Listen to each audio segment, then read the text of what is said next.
एक गांव में 4 भाई रहते थे, लेकिन जो छोटा वाला था ना उसका बड़ा सरल स्वभाव था, पर एक काम उसका था, वो भोजन बहुत करता था और काम कुछ भी नहीं करता था। भोजन तो बहुत करता पर काम कुछ नहीं करता, बड़ा सरल स्वभाव का था। एक दिन की बात है, भोला नाम था उसका, लेकिन बड़ा ही भोला था। माता पिता जब तक जीवित रहे गुजारा चलता रहा। अब भाइयों ने देखा कैसे गुजारा हो, घर में भाभियां आ चुकी हैं। भाभियों ने विचार किया भाई ये पूरे दिन खाता है और पड़ा रहता है, काम यही है दिन में कम से कम 3 बार भोजन करता है और काम बाकी कुछ नहीं करता, क्या किया जाए। तो उन्होंने उसका विवाह करा दिया कि शायद ये काम करने लगे। तो विचार किया जब ये कुछ काम ही नहीं करता है तो इसका विवाह करवा दो, शायद पत्नी आ जाए, जिम्मेदारियां बढ़ जाएगी तो काम करने लगेगा। विवाह करा दिया, लेकिन उसने काम कुछ नहीं किया। अब जब उसने कुछ भी काम नहीं किया, अब विचार किया अब क्या करें। तो उसी समय घर से बाहर निकालने के लिए एक बात कही है, तो पत्नी कहने लगी कुछ काम करते नहीं हो, तो भला ऐसे क्या फायदा है। बोले गुस्से में कह दिया निकल जाओ इस घर से। चला जाता है, लेकिन बेचारा बड़ा परेशान की जाए तो जाए कहां, भूखे रह नहीं सकते हैं, क्या करें। एक मंदिर देखा बड़ा सुंदर, ऐसा ही मंदिर रहे, आश्रम रहे। एक महात्मा जी वहां बैठे जो बड़े हष्ट पुष्ट नजर आ रहे थे। उसने विचार किया कि जब ये महात्मा जी ठीक ठाक नजर आ रहे हैं शरीर में, इसका मतलब यहाँ भोजन ठीक ठाक ही मिलता होगा।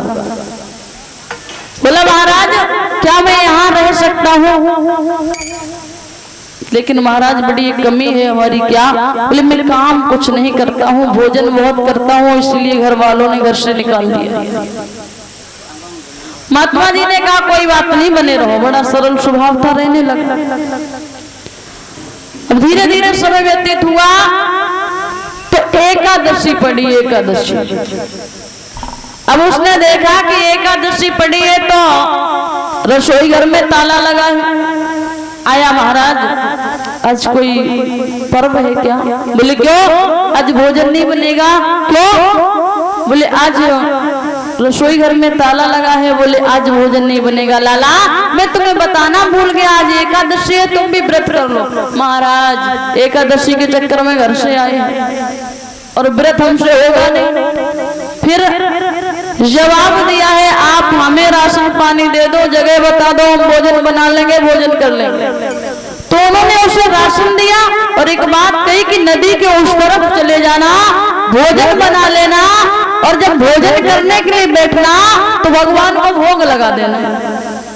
बड़ा सरल स्वभाव। उसने रोटियां बनाई 2, अब भोग लगाने के लिए बैठा, भगवान को पुकारने लगा आ जाओ प्रभु कहाँ हो। कि मेरे राम आइए, प्रभु राम आइए, मेरे भोजन का भोग लगा जाए।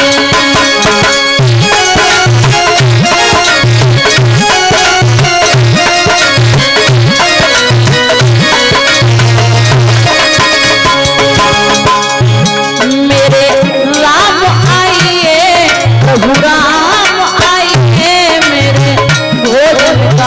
भोग लगा जाए।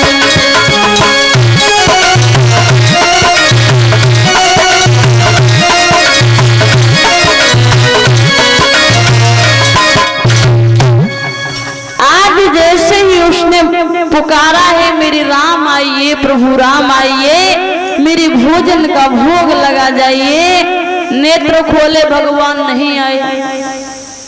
फिर हाथ जोड़ के बैठ गया महाराज।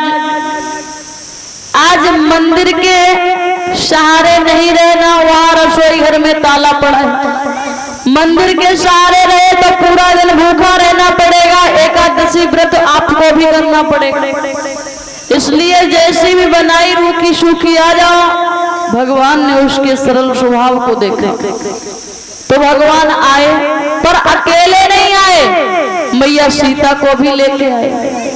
अब उसने रोटियां बनाई, दो एक एक दोनों को दे दी, बेचारा जैसा का तैसा ही रह गया। अब धीरे धीरे समय व्यतीत हुआ, फिर एकादशी पड़ी। आज बड़ा उदास है। गुरुजी बोले लाला क्या हुआ? जवाब दिया गुरुजी आज एकादशी है ना? बोले हाँ। आज थोड़ा राशन बढ़ा के देना। बोले क्यों? बोले एक भगवान बुलाते हैं, दो भगवान आ जाते हैं। मतलब जवाब दिया थोड़ा राशन बढ़ा दो। तो गुरुजी को लगा कि ये शायद इसका पेट नहीं भरा है, इसीलिए ऐसा कह रहा होगा, थोड़ा सा राशन बढ़ा के दे दिया। अब वो पहुंचा, फिर भोजन बनाया, भोजन तैयार करने के बाद भोग लगाने के लिए बैठा, फिर वही बात कही है, प्रभु कहाँ हो, आ जाओ।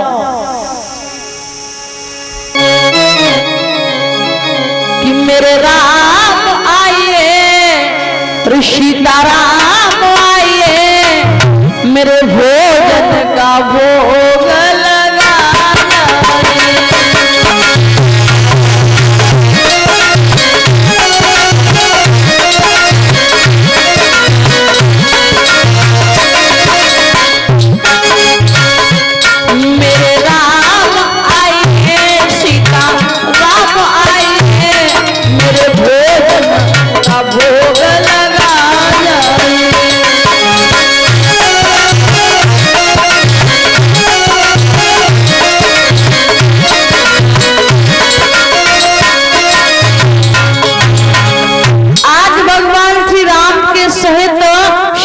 को भी बुलाया।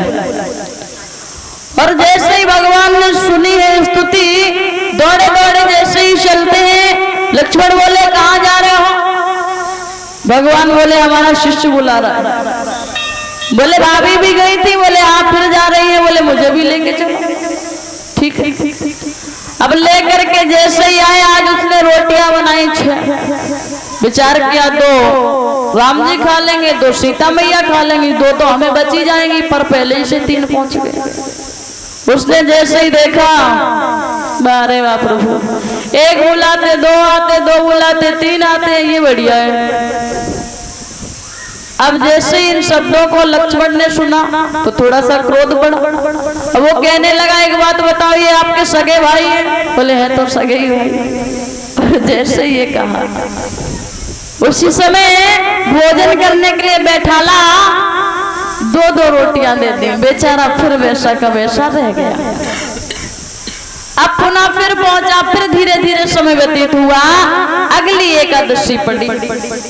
आज बड़ा उदास है। गुरुजी बोले क्या हुआ? बोले गुरुजी एक भगवान बुलाते 2 आते, 2 बुलाते 3 बुलाते आते, ऐसा करो थोड़ा राशन बढ़ा दो। जब एक को बुलाते 2 आ जाते, 2 को बुलाते 3 आ जाते, थोड़ा सा राशन बढ़ा दो। गुरुजी को लगा कि ये पक्का राशन ले जाकर के बेचता होगा, भला इतना तो भोजन नहीं कर सकता, क्या करें? बोले राशन तो दे दो इसे, लेकिन आज हम देखेंगे जरूर ये करेगा क्या। दे दिया राशन। अब गुरुजी पीछे पीछे चले हैं। गुरुजी नदी के इस पार है और शिष्य नदी के उस पार है, पर आज उसने भोजन नहीं बनाया। उसने कहा जब मुझे मिलता ही नहीं है, मैं काहे को भोजन बनाऊं। आज पहले से ही सामग्री को रख लिया और बुलाने लगा। फिर आवाज लगाई, राजा राम आइए, सीता राम आइए, संग लक्ष्मण जी को ले आइए। और जैसे ही स्तुति की है, भगवान अपने दरबार में बैठे थे। भगवान श्री राम चले, सीता मैया चलने लगी, लक्ष्मण भी चलने लगे। तो भरत शत्रुघ्न बोले हमें काहे को छोड़ के जाओ, हमको भी लिए चलो। हनुमान जी महाराज बोले महाराज हमें भी लिए चलो। पूरा राम दरबार ही चला आया। अब जैसे ही पूरा राम दरबार आया, भगवान श्री राम बोले कहाँ है प्रसादी लाओ। बोले तुम वहीं चला, ये रखा है राशन, बनाओ और प्रसादी ग्रहण करो। अगर बचे तो हमें भी खिला देना, ना बचे तो कोई बात नहीं। आज भगवान भक्त के चक्कर में पड़ गए। बड़े परेशान, अब क्या करें। लेकिन गुरुजी देख रहे तो गुरुजी को केवल उनका शिष्य ही दिखाई पड़ रहा है। तो भगवान बोले अब भक्त कह रहा है तो बनाना पड़ेगा।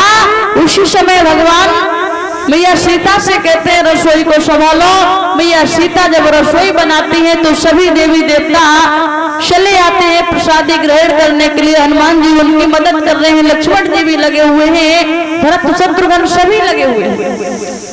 अब जब भोजन ग्रहण किया है, प्रसादी ग्रहण कर ली है, अब इधर गुरुजी आते हैं। गुरुजी बोले काहे को बैठे हो? बोले गुरुजी मैंने कहा था एक बुलाते दो आते, दो बुलाते तीन बुलाते आते, आज जो हाथ हो गए पूरा खानदान ही चला आया है। अब गुरुजी को कुछ नजर नहीं आ रहा है। गुरुजी बोले कहाँ है भगवान? बोले ये क्या सामने है। भक्त ने पकड़ लिया है प्रभु के चरणों को, प्रभु ऐसे नहीं जाने दूंगा जब तक हमारे गुरुजी को दर्शन नहीं दोगे, नहीं तो ये हमें झूठा साबित कर देंगे। आज भगवान ने उस शिष्य के कहने पर गुरुदेव को दर्शन दिए हैं और दर्शन पाते ही वो महात्मा जी धन्य धन्य हो जाते।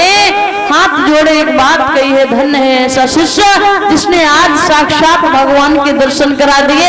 अरे मेरा तो सारा जीवन यूं ही व्यतीत होता चला।